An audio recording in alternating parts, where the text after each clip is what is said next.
fait, à vous écouter depuis ce matin, j'ai changé un petit peu ce que je pensais présenter. Parce qu'en fait, il y a beaucoup de choses que j'ai entendues et j'avais envie d'y répondre. J'avais pas envie de faire ce que j'avais prévu de faire et ça m'a un peu trop dérangé d'entrer aussi dans le débat, dans ce débat-là, parce qu'au début, j'avais proposé de parler de la persistance dans les MOOC, et j'ai bien vu que là, on n'était pas tellement parti dans cette idée-là. Mais ça n'empêche pas, vous verrez à un moment, je vais citer exactement les textes que j'aurais cités dans l'autre présentation. Vous voyez, c'est... Je peux parler sans... Ah oui, pardon. Je vais essayer de trouver.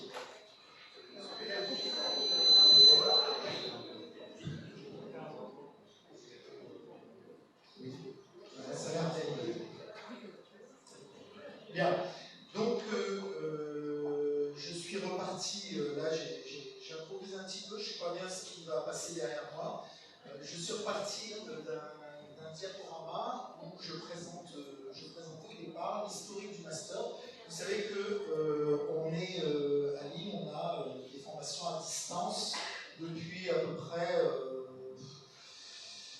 2001-2002, que le master dont je vais vous parler a commencé en 2003 à distance, mais qu'il a plus de 25 ans d'existence. Et là, l'idée, à l'époque, en 2003, quand on a commencé à travailler sur ce master-là, on était dans une position un petit peu particulière parce qu'il y avait cette idée d'industrialisation de la formation à distance. On avait les exemples de l'ONUNL, on avait les exemples qui étaient aussi en Angleterre, où on imaginait que l'enseignant, finalement, n'enseignerait plus, écrirait des cours, et puis qu'il y aurait des tuteurs qui prendraient le relais.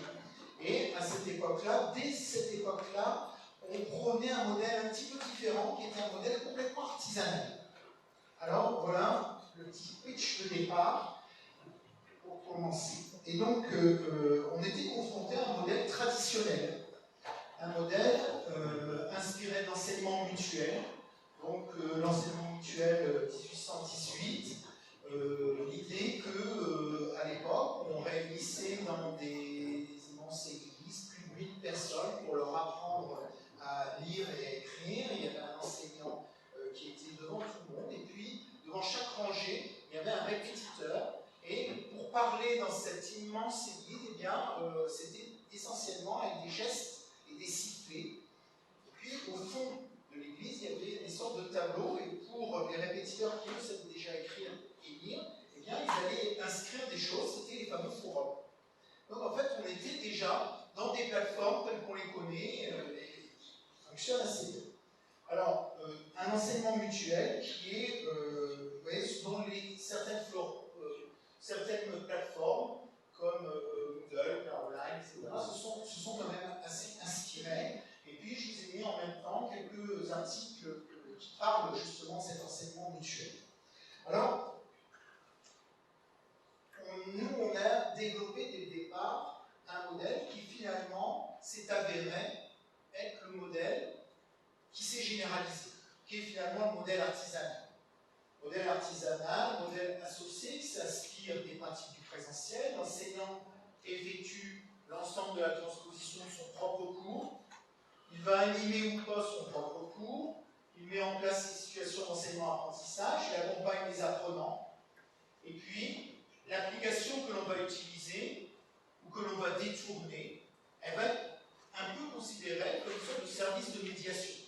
C'est-à-dire qu'on va utiliser les cours qui sont déposés pour mettre en place des situations où on va être amené à discuter avec les étudiants, à faire rendre leur travail, à corriger leur travail, etc. D'autres articles qui font référence à ce modèle-là. Je continue un petit peu. Donc, un modèle financier et tout ce qu'on nous a présenté un peu ce matin. Et dans ce modèle financier, finalement, ce sont des petites formations. On a plein de petites formations. Et dès qu'elles commencent à grossir un petit peu, eh bien, on va redécouvrir les promotions. On va finalement fonctionner avec les promotions autour d'une trentaine de personnes.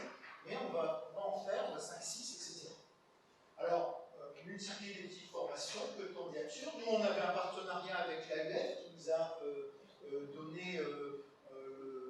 top départ qui nous a permis d'avoir un petit matelas d'argent pour démarrer les formations à distance.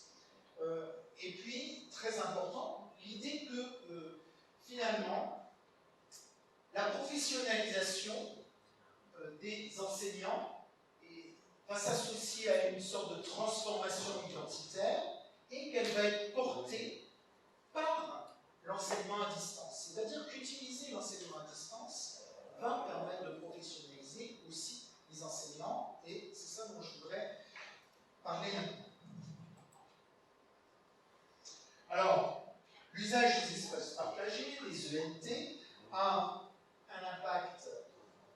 Je suis un peu presbytère. Quand je me mets à mon écran, je ne vois pas mon écran. C'est pour ça que je me mets ici. Un impact sur. Je vais être obligé d'enlever les lunettes tout le temps. Sur les enseignements, dans la mesure où elle procède d'une cristallisation des pratiques sous l'influence de deux caractéristiques propres au TICS, la panoptique, la sédimentation. Je vais être un peu plus précis, bien sûr. Finalement, ça je vais faire, c'est pas grave. Voilà. Et donc, la panoptique, le mot panoptique, c'est donc une notion qui est empruntée à Foucault, l'idée que eh bien, les plateformes de formation, telles que nous les regardons, ce sont des plateformes de formation qui nous permettent de voir les activités des autres, de voir les activités de l'ensemble de nos étudiants, de voir les activités de l'ensemble des enseignants avec les étudiants. Et que lorsque j'ai un enseignant qui est sur la plateforme de formation, on a des plateformes où en fait les cours sont ensemble, eh bien, souvent, un enseignant ramène une petite innovation, et je vois dans les 3-4 semaines qui suivent que cette innovation, elle s'est répandue parmi les autres enseignants. Il n'y a pas eu de formation, ils se sont dit, oh, bah, tiens, moi aussi je vais faire des trucs comme ça, et hop, on voit automatiquement la chose se faire. Alors on avait une plateforme qui permettait ce genre de choses, mais après, quand on a changé de plateforme, si on utilise 3 plateformes actuellement, eh bien, en fait, ce sont plutôt ces pratiques qui se sont généralisées. Et par exemple, dans les cours que l'on a sur la plateforme Moodle, l'ensemble de nos enseignants sont au même endroit. Ils forment des ateliers au même endroit, au sein du même cours. Ce qui leur permet d'aller regarder les cours des autres, et ça, c'est cette idée de panoptique, et puis ce qui leur permet également, puisqu'on les inscrit dans les cours précédents, d'aller regarder en fait la sédimentation qui a eu lieu dans l'ensemble des cours précédents. Un enseignant qui arrive par exemple en 2017 peut consulter tous les cours depuis 2003. Il prend un cours sur justement, la programmation serveur, ou il prend un cours sur les TIS, eh bien, il peut aller regarder les 8 ou 9 enseignants qui l'ont précédé et comment ces enseignants ont fait. Non seulement il peut consulter le contenu du cours, mais il peut consulter surtout les interactions qui ont lieu entre l'enseignant et les étudiants. Donc cette idée de sédimentation et de panoptique, c'est quand même 2 caractéristiques essentielles de l'enseignement à distance et qui sont quand même une très forte aide justement à la professionnalisation des enseignants. Alors, je reviens à notre modèle. Donc, notre modèle, concrètement, parlons argent. Et comment il fonctionne? Il fonctionne avec un chef de projet, un chef de promotion qui est payé en fait 12 heures pour la responsabilité d'une promotion.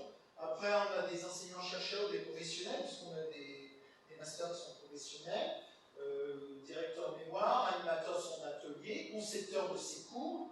Et les heures sont payées, alors on a entendu beaucoup de petites formules depuis ce matin, nous on a la nôtre. Alors c'est payé avec un forfait pour 25 étudiants, c'est-à-dire jusqu'à 25 c'est le même forfait qui correspond à ce qui serait payé pour un enseignement présentiel. Et puis après pour chaque étudiant qu'on rajoute, on rajoute 2/3 d'un 25e. C'est-à-dire qu'on considère que chaque étudiant c'est un 25e, mais ce n'est pas tout à fait un 25e parce qu'il n'y a pas de cours à refaire et qu'on n'a que la partie médiation. Et donc, on a 2/3 de 25. Et donc là, on est très fiers de cette formule que l'on applique jusqu'à 40, 50 étudiants, etc. On va en reparler après. On a dans ce modèle, donc là, je vous parle du modèle avant les années 2010. On va voir que tout ça a évolué. un 25e d'heure, c'est-à-dire 10 € de l'heure, à raison de 160 heures de suivi synchrone. Et en fait, cette assistante pédagogique, dans son rôle, elle a à tenir un guichet, c'est-à-dire qu'elle ouvre le guichet le vendredi de 9 h à 11 h, elle est en ligne, et puis c'est tout. Elle répond aux étudiants. C'est son rôle dans le modèle que je vous raconte. Bien, on fonctionne comme ça, 2003, 2004, 2005, 2006, etc.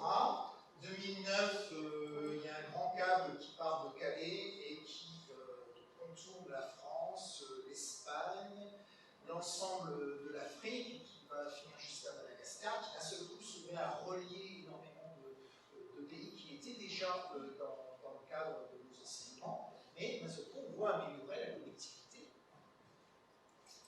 de nos enseignements.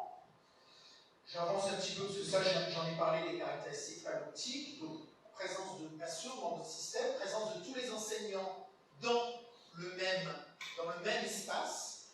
Les étudiants ils ont l'habitude de dire mais vous êtes plus nombreux que nous. On dit pas oui. C'est plus simple quand vous êtes plus nombreux. Bon. Consultation de l'historique de la cour, tout ça j'en ai parlé, je l'ai dit oralement. Et puis actuellement, donc au département CFA, pour vous dire un petit peu comment on fonctionne, eh bien, il y a une promotion de M1, 5 promotions de M2 à distance. Donc département, on a un petit département de la toute petite université Univ-Lilin, qui est toute petite au milieu de l'université de Lille, qui va se créer bientôt avec 140, je sais pas, 1000 étudiants, 70 000, multiplié par 2. Alors, donc nous, c'est à peu près 600 étudiants, dont 300 à distance. Petit département, mais on n'a pas de compte à rendre, puisque vous savez que le département CFA, au départ, était dans le QEP était un institut avec son autonomie financière, le QEP a disparu, on a gardé l'autonomie financière, et personne au-dessus de nous, et on a un département au milieu de rien. Donc notre supérieur, c'est le président de l'université. Suspendu, ils ont essayé de nous mettre, mais personne ne venait de nous. Donc on est resté département, ils ont dit bon, on va peut-être pas s'embêter, comme il y a la réunification des rouges et des bleus, voilà, ça ne va pas durer. On ira à la réunification pour voir ce qui se passe pour nous. Alors, entre-temps, on nous a accordé 2 IGE, et donc qui ont remplacé un petit peu les personnes que l'on payait avant. C'est pour ça que le modèle économique est important, parce que quand vous êtes dans un institut avec autonomie, tout est compté. Donc là maintenant, on ne compte plus. On nous a donné 2 IGE à plein temps pour s'occuper du distant. Et puis en projet, on a 3 dispositifs distants. Alors voilà, on est très fiers de notre dispositif. Donc là, j'ai avancé un petit peu, je ne veux pas aller là-dessus, je reviendrai là-dessus. On est très fiers de notre dispositif. Et puis 2011-2012, d'un seul coup, faillite du système. Finalement, ça marchait. Ça marchait trop bien, exactement, mais ça marchait. Je me souviens de ces réunions. Pourquoi ça ne marche plus? Donc, on a quelques explications, donc ce sont les explications qu'on vous donne. Passer d'un modèle économique de type pionnier, puisque finalement, on était dans un modèle économique de type pionnier, où les gens ne coupaient pas leurs heures, dormaient avec leur ordinateur sur leur lit dans un petit coin, puisqu'on est dans des systèmes où on a des étudiants partout dans le monde, avec des fuseaux horaires différents, donc des questions qui arrivent à 4 h, 5 h, 6 h du matin, et des enseignants qui répondaient à 6 h du matin. Ça marche un temps, puis au bout d'un moment, ça ne marche plus. N'oubliez pas qu'on vient de la formation continue, c'est tout à fait différent, ce n'est pas du tout la même manière de fonctionner. Et donc, une faillite du système, c'est-à-dire que nos enseignants n'ont plus envie de faire ça.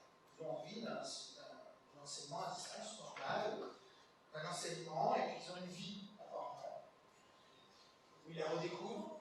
Une formule de rémunération qui ne fonctionne pas au-delà de 35 étudiants. C'est-à-dire qu'on s'est rendu compte que notre magnifique formule que je vous ai expliquée, là, finalement, elle ne marche pas. Quand on arrive à 40, 45, ça ne fonctionne pas parce que l'enseignant touche effectivement plus d'argent, mais il ne travaille pas plus. Et donc, on se retrouve finalement avec un enseignement qui est dégradé et des relations avec les étudiants assez dégradées. Donc, on se pose la question justement de cette formule. Et puis, la semaine de pré-rentrée de moins en moins satisfaisante. Comment est-ce qu'on fonctionne? On fonctionne avec des semaines de pré-rentrée qui viennent de la formation continue. Ça veut dire quoi? Ça veut dire faire venir les gens, ils ramènent leur spécialité du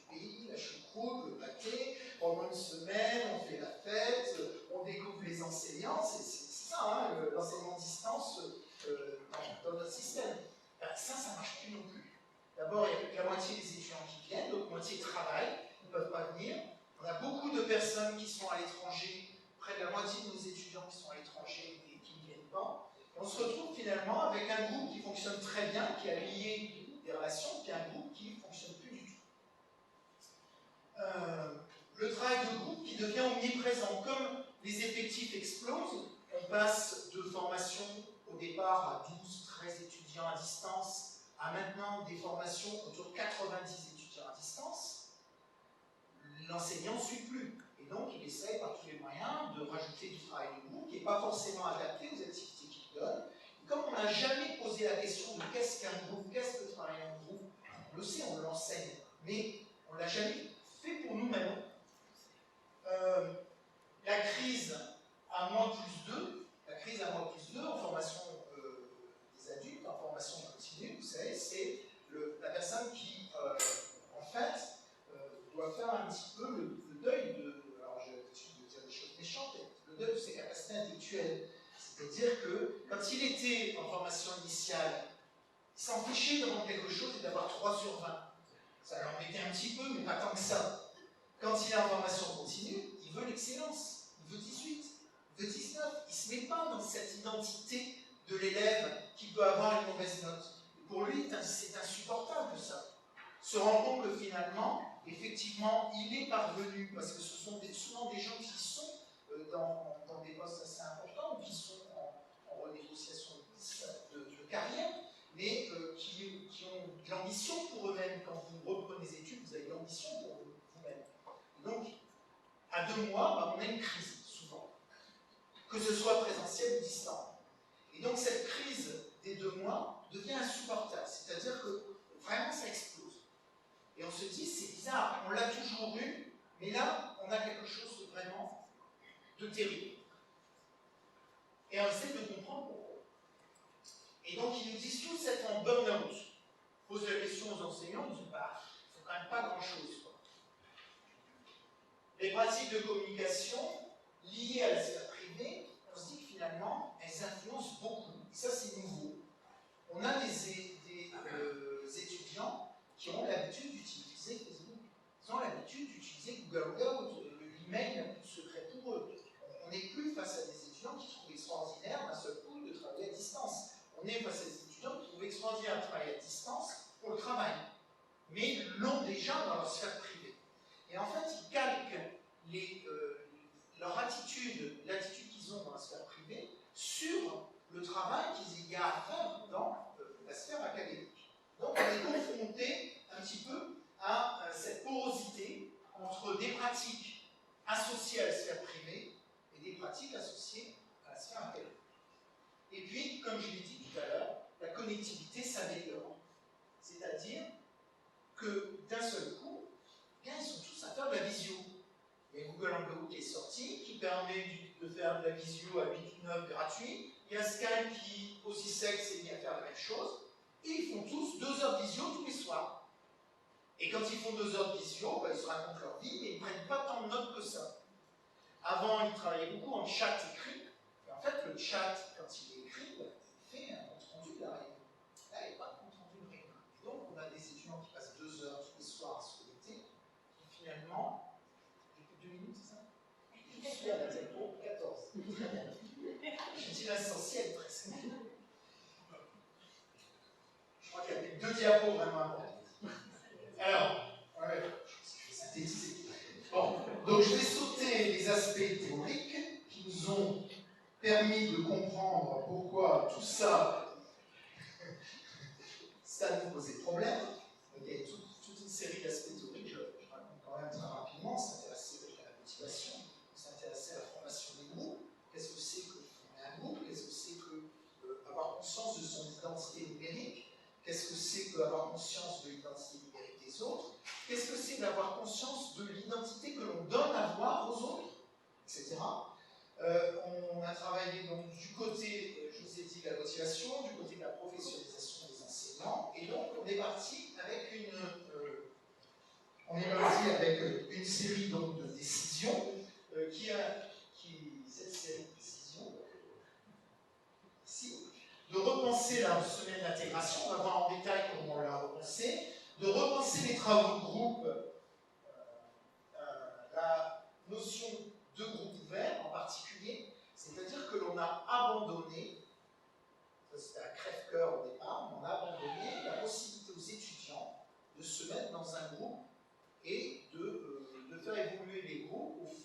mesure des activités. On a dit, on ne va plus faire comme ça, on va travailler autrement. On va être beaucoup plus dirigiste là-dessus. On a changé un petit peu notre modèle économique, je ne sais pas si on l'a mis, oui, voilà, on repenser le modèle, et donc on a, avec ces IGE qui sont arrivés, en fait, on a augmenté le rôle des IGE, donc on a des IGE, des assistants pédagogiques, on l'a un petit peu plus repensé, autre chose que passer simplement 2 heures par semaine à accueillir des étudiants. On a le modèle économique, tel que je vous l'ai montré, on l'a gardé jusqu'à 30 étudiants, et on a estimé qu'à partir entre 30 et 40, on mettait les dossiers sur le côté, et dès qu'on passait à 40, on dédoublait. Donc en fait, on bloque à 30, ça attend, dès qu'on arrive à 40, ça veut dire qu'on ouvre 2 promotions. En fait, tout multiple de 20, on ouvre 2 promotions. Et puis, donc là, actuellement, on a 2 promotions de 29 qui tournent actuellement, et une promotion de 32 parce qu'on a quand même rajouté de personnes. Bon. Repenser la place de l'enseignant de la science pédagogique, je l'ai dit, et puis repenser la médiation, mais en particulier, bien leur expliquer le problème du burn-out et le problème du tout visio. Alors, merci. L'exemple du Duren. Donc, le Duren, c'est un diplôme universitaire propédeutique à la thèse, c'est-à-dire, ce sont pour des gens qui ont déjà passé un master professionnel il y a quelques années et qui nous reviennent 3-4 ans après en disant on aimerait bien faire une thèse. Et donc, on s'est rendu compte que pour ces gens-là, c'était très difficile de démarrer une thèse. Donc, l'idée de ce début, donc tu peux avancer peut-être encore, s'il te plaît, juste pour arriver là-dessus. La dernière. Donc, toutes nos formations à distance maintenant fonctionnent, alors là je le fais pour le Duren, mais toutes les formations à distance maintenant fonctionnent avec 2 semaines d'intégration. 2 semaines d'intégration qui sont pensées comme une série de petits sprints. C'est-à-dire qu'on démarre, et puis 6 heures plus tard il y a quelque chose à faire, 12 heures plus tard il y a quelque chose à faire, ainsi de suite. Pendant 2 semaines. Vraiment intensif. Après, bien sûr, on va prendre l'allure tranquille du master sur 18 mois, ou du Duren sur 6 mois, etc. Mais pendant ces 2 semaines, eh bien, on va, ce que Daniel Schneider tout à l'heure dit, on va mettre une casserole sur le feu et faire cramer la casserole. Il y a quelque chose en train de cramer. Et d'un seul coup, on a tous nos étudiants qu'on va essayer de mobiliser. Et en particulier avec toutes les différences culturelles qu'on peut avoir. Alors, création, publicité de son identité numérique, est une première activité qui est de créer son identité numérique, d'aller comparer, regarder les identités numériques des autres. Et une deuxième mission qui est autour de... Alors, on ne demande pas beaucoup d'écrire, en fait, c'est une mission qui a en rapport avec les enseignements, bien sûr, où il y a un problème qui est posé, toute une série de solutions qui sont proposées, les gens doivent voter pour la solution qui leur paraît la plus intéressante, sachant qu'aucune n'est intéressante, puisqu'en fait, ce sont des petits bouts de la vraie solution. Ça fait partie de ces missions comme celle-là. On a une autre mission où on leur pose des problèmes instrumentaux, c'est-à-dire que vous allez être en formation à distance. Qu'est-ce que ça veut dire? Quels sont pour vous les outils les plus appropriés pour faire une réunion à plusieurs et pour écrire un texte à plusieurs? Ou bien, vous allez devoir, pendant votre formation, programmer. Est-ce que vous connaissez des éditeurs qui vous permettent de programmer à plusieurs? Ce genre de choses. Hein. Donc, tourner vers la formation à distance ou tourner vers les contenus disciplinaires. Et puis, à chaque fois, au bout d'un moment, des activités de groupe avec une rotation pendant les 15 jours, au moins 2 ou 3 fois, au moins dans des groupes différents. Et puis, à l'issue des 15 jours, j'oublie l'avant-dernier point, pendant les 15 jours, il y a cette notion d'empreinte. C'est-à-dire qu'à un moment, il faut être en groupe de 4, et puis on va leur demander d'avoir un rapport particulier privilégié avec un des enseignants du diplôme. 20 minutes, sous Skype, le groupe de 4, l'enseignant, et l'enseignant qu'on consigne de leur poser des questions sur comment ça se passe, etc. Ils ont une activité à faire, les conseiller dans l'activité, etc. Parce qu'on s'est rendu compte qu'en fait, cet enseignant, quasiment 9 fois sur 10, c'est celui qu'ils vont choisir pour diriger leur mémoire 18 mois plus tard. C'est pour ça qu'on a appelé ça l'empreinte. Parce qu'on s'est dit, c'est bizarre, donc on l'a choisi au hasard, enfin eux ils ont choisi au niveau de l'activité, je ne connaissais pas cette première personne qu'ils vont rencontrer, c'est une personne qui va être un acteur privilégié de leur formation. Et puis le dernier point, qui nous a posé beaucoup de tracas, c'est cette idée d'unification, cette idée qu'ils vont construire des groupes à l'issue de ces 15 jours, et ces groupes ne vont plus changer pendant presque 6 mois. Pendant 6 mois, ils vont être dans le groupe qu'ils ont construit. Si ça se passe mal, le groupe va se séparer, ils vont continuer, ou bien ils vont réussir à retrouver des gens pour qui ça s'est mal passé et aller dans ces groupes-là, ou bien ils vont continuer tout seuls pendant 6 mois. Au bout de la première période, c'est pas tout à fait 6 mois, c'est 4 mois et demi, j'ai fini, c'est 4 mois et demi. Au bout de 4 mois et demi, là on va des questions.